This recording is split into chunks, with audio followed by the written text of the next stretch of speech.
got ready to play right now is a clip of Bernie Sanders from the Krystal, Kyle, and Friends. So yes, he just recently did an interview with Krystal Ball, and this is ugly.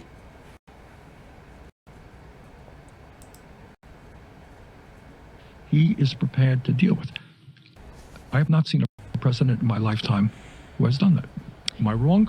I see that perspective, but I also see a president who's willing to let a lot of those agenda items be killed by the filibuster and the parliamentarian. Right. Well, but again, I don't want to defend him. I think the point you made a few minutes ago is exactly right. In this critical moment, when we're dealing with the future of the planet, when we're dealing with the future of democracy, you know what? I think majority should rule and not the. I believe that strongly. But don't think that he can snap his fingers, no matter what he may or may not believe, and make things happen. Bernie Sanders. Sad. You're really gonna come to his defense and defend him? Now you're gonna tell people that to rationalize the demands of the power that he is capable of holding. This type of placating right here puts him much closer to a Nancy Pelosi compared to the activists who constantly demand more.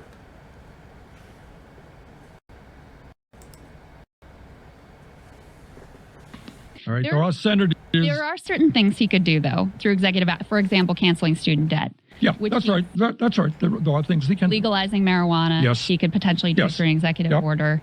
And so there hasn't been a willingness, even though he says, yes, I support the $15 minimum wage. Yes, I support the PRO Act, to use all the tools that are at his disposal to actually make those things happen. You're absolutely sure of that? Is that fair? No. I mean, in other words, you do not know about the discussions that he has with people who walk into his office. Okay. No, it's wrong to assume.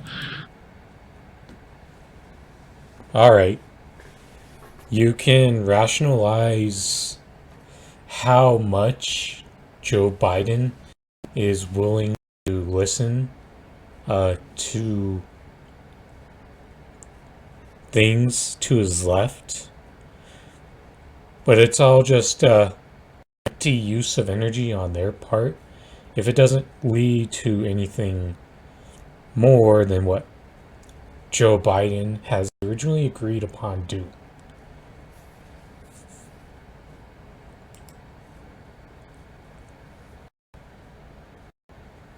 That when you're dealing with the United States Senator who does not want to end the filibuster, that he can go in there and say, hey, I want you to do that. No. So don't give the president. Although he could do what you proposed when you were asked on the trail, how would you deal with Senator Manchin? You said, I'd go to West Virginia. I'd do the rally. Yep. I'd call him out. Right. I mean, there are things you could do. All that I'm saying, do not minimize. I mean, and I don't want to get into personalities. See how much Bernie Sanders has lost his fight?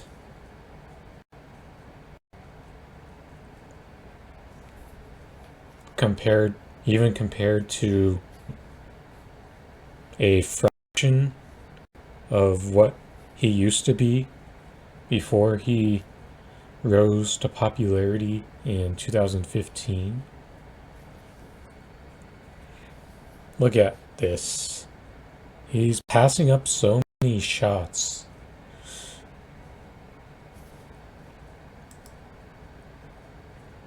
But sure, any member of the United States Senate has the power to kill this thing. And to think that the president alone can change that is not 100% correct. Sure, but there are executive actions that he could take on student debt and other things that he could do. We can agree on that. I am right? not, yes. You know. Yeah. Joe Biden.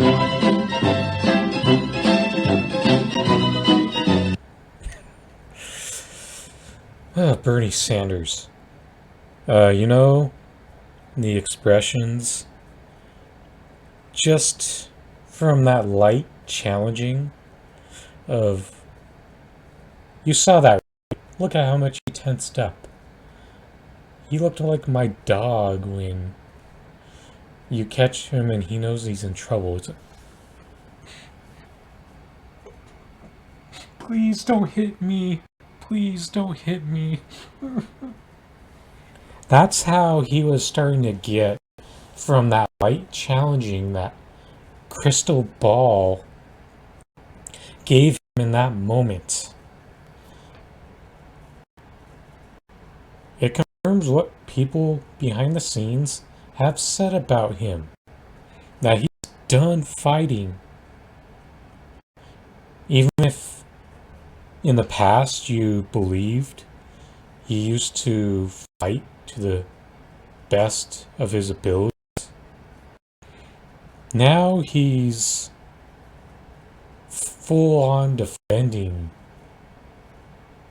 people who have no interest in enacting any of the things that he ran on during his previous two campaigns. Remember, he last year, beginning of this pandemic, he took Dale, gave up, and refused to make any real concession for it.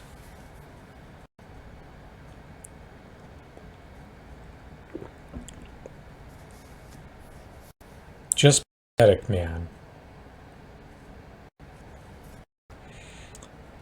And then, remember when Ben Simmons in Game 7 with about a little over 3 minutes left, he had that one-on-one isolation in the post against Dino Gallinari. He lost the ball momentarily, spun off him. Oh, look, he has a chance to score because the only person around him was Trae Young. What did he do? He passed. Then another good analogy of this is when semi-pro. Remember Will Ferrell in the post? And he caught the ball in the post, immediately passed it back out. Then passed back, immediately gave the ball back. That's exactly what this 2-minute clip of Bernie Sanders showed.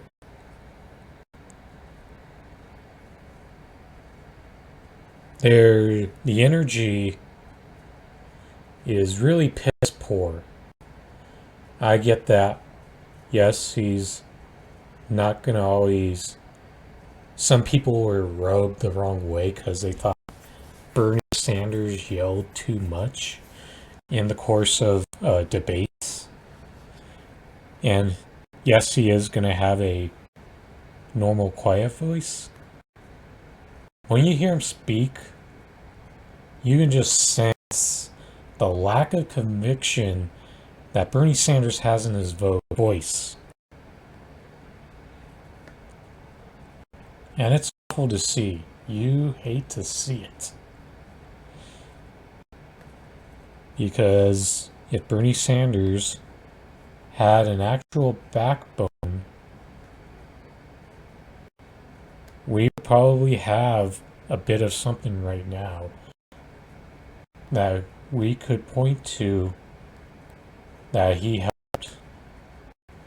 Even if that difference was as little as getting an extra $600 stimulus check from the American Rescue Act, at least that would be something. But when you look at what he's done since Joe Biden has taken over, what type of action does he have to show as being responsible for any type of progress under this administration? Nothing. All he has to show for it is very much similar to the Squad. And it's just a bunch of meaningless tweets that don't lead to anything more than just fucking poverty porn.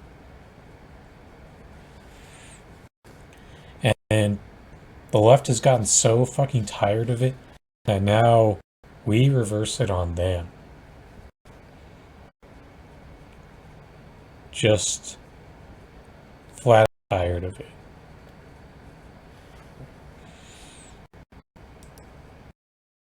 There's more to this, though.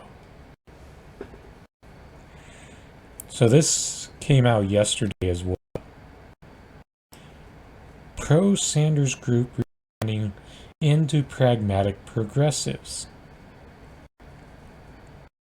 Stinging from the disappointment of Bernie Sanders' loss in the 2016 Democratic presidential primary, supporters pumped millions into the powerful advocacy group Revolution to keep the progressive fight alive and prepare for another swing at the White House. But after another defeat in 2020, the 79-year-old Vermont senator is unlikely to run for president a third time. And the organization has centered on its fiery brand of politics. By the way, it's completely flamed out at this point. Is undergoing a rebranding. Rather than insist on Medicare for all, the Sanders trademark Universal Government Fund healthcare plan, or the climate-changing Green New Deal, our revolution is focusing on the more modest alternatives endorsed by President Biden. Those include expanding eligibility for the existing Medicare program and curtailing federal subsidies for the fossil fuel companies. The group says it wants to make sure Biden keeps his promises on those and other top issues. This is really pathetic. This is like asking for they've gone from asking for a reasonable compromise to now starting to ask for the compromise on the compromise. This should reflects a progressive movement that is at a crossroads. Biden won the Democratic nomination last year by offering more centrist alternatives to much of Sanders' agenda. Since then, progressive candidates have faced a series of electoral disappointments and are contending with the anxiety from moderate Democrats worried about the party's leftward shift that could cost them control of Congress during next year's midterm elections. That paragraph is a bunch of bullshit. Both parts. Based on the popularity of the platform that Bernie Sanders has, there's no way that people say, I don't want that. I don't want better. I'd rather have the status quo. If you have real understanding of the reason that he has lost 2 primaries, it's because the propaganda machine went in full fucking force, and in order to make sure he didn't truly sniff the nomination. And guess what? I firmly believe that even without Bloody Monday and Bernie Sanders were to somehow get in based on plurality, they still would have to figure out a way to take away that nomination from him. Let that be clear. Even though there's some people who call them left that believed in their heart that they wouldn't figure out a way to take away that nomination, even if Bernie Sanders some went into the convention with a plurality lead. Then the next part. When you look at the electoral disappointments, there are some. That part is partially true. What's not true, however, is the reason that Democrats will definitely lose the House and Senate in these upcoming midterm elections. They're going to lose because they refuse to move left. That will be the most definite reason that they're going to lose the House and Senate. It won't be because of a few people who flip back into campaign mode and start advocating for some left-wing policies. We have the data. More Democrats in the House lost their seats by continuing to have to run on their right-wing platform instead of trying to be more left. And for the first time since 2016, Sanders is no longer the undisputed leader of the left. That right there is a correct statement.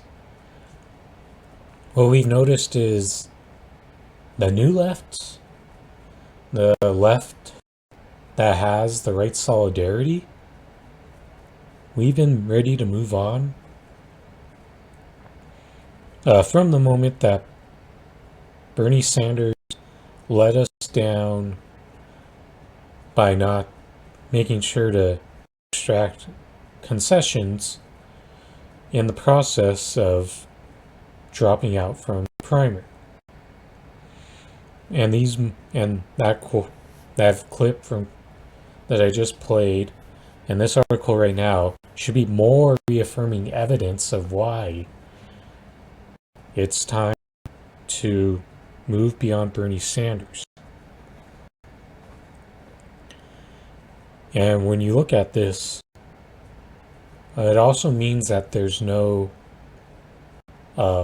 political leader of the left either. And I know that's going to be a problem for people who worship politicians or treat them as deities, since they think the only way that we're ever going to get anything done is likely going to come through electoralism, when the message that they're sending to us is it's going to have to happen through the power of mass mobile movements and direct action. This 2016 campaign, in some ways, the organization was more of a bridge organization between two electoral cycles. Joseph Guy Varghese, Our Revolution executive director, said in an interview, "What we're trying to build is something that is longer term and part of the overall ecosystem of the progressive movement. I think we are rooted in bold, progressive action, but we're also pragmatic progressives, Guy Varhey said. And the liberals had a fucking field day when this story came out yesterday. Because in their sad, pathetic existence, the libs enjoy the failure of socialism far more than stopping fascism. And anytime they try to say that we are the ones who are helping fascism happen, remember, they're the ones who vote blue no matter who. That's called blue. They're blue-brown nosing the country to death. And Joe Biden's a blue fascist, in certain ways worse than the red, less competent fascist Donald Trump. As I said, it's a sad, pathetic existence to enjoy the failure of socialism more so than having the outrage of progression towards fascism. And all the evidence of some of the more significant actions that the Biden administration has taken is a clear sign that we are progressing towards more fascism. You know, the Biden's domestic violent extremist crackdown, the advocacy of further big tech censorship. Not only that, but the continued attack on the free press, and specifically whistleblowers like Julian Assange and Daniel Hale. But no, they could not give a fuck. All they do is eat up the anti-whistleblower propaganda. And it is also a whistleblower day, even though they're extreme hypocrites here. Sanders, who now heads the powerful Senate Budget Committee, can't legally work with outside groups like Our Revolution, but many of his top allies have been closely aligned with the group since its August 2016 founding. The senator didn't comment. Despite the group's change in emphasis, it remains deeply engaged in progressive politics. Ohio's chapter has contacted more than 190,000 voters ahead of next week's Democratic primary to replace Marcia Fudge, who left Congress to become Biden's House in Chief.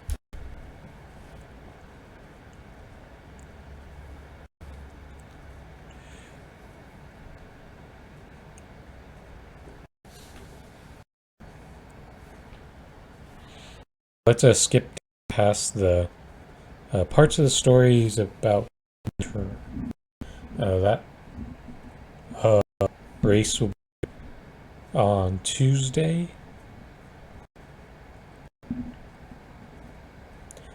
Garvar Heath's perception that moderate Democrats are on the rise as fuzzy map. He notes that some higher profile this year progressive candidates endorsed by Our Revolution have made down-ballot gains nationwide. We're building a bench, Guy Varhey said. The establishment should take notice. In Congress, in addition to its more modest healthcare and environmental goals, the group is prioritizing passage of a major bill to make voting easier. If there's evidence that's clear from Congress is it's doubtful that they're going to move to follow through on that.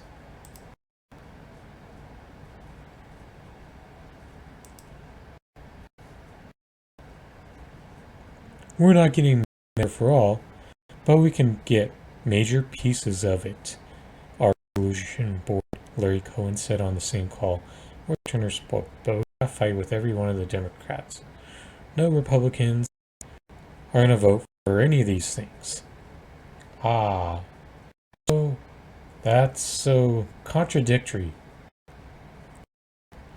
Because the way I read this quote is, we're not Medicare for all, but we're lucky if we could get minor crumbs of it. That's how I interpret that statement. The next quote, but we've got to go along with every one of these Democrats. Because they're on a given moment turn and join Republicans whenever we try to advocate for crumbs.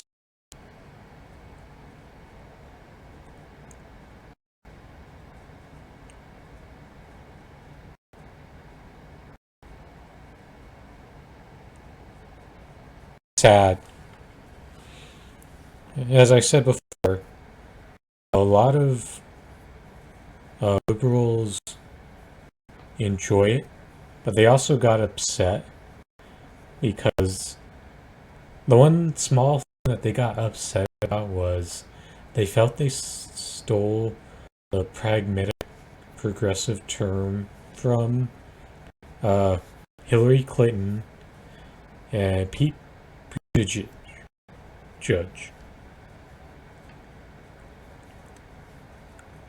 And the last thing I will ever be personally is someone who celebrates no progress. And it is a flawed belief to only have the mindset that pragmatism is the only way anything ever gets done in this country.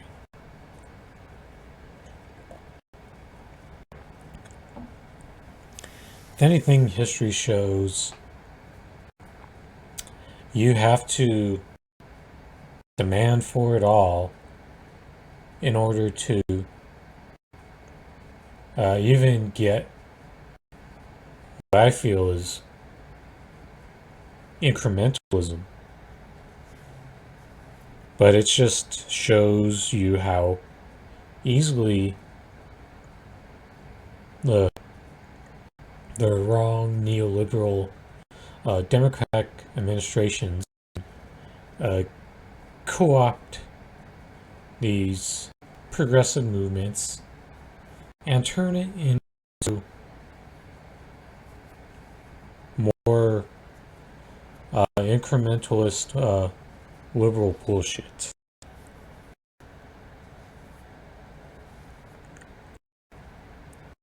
Because you see here, once you get into the game of advocating for pragmatism, you're always going to get less than what you ask for. More often than not. You might as well ask for the moon, the sky, and everything above it. And you know what could happen? You may just get more than what you hope to get.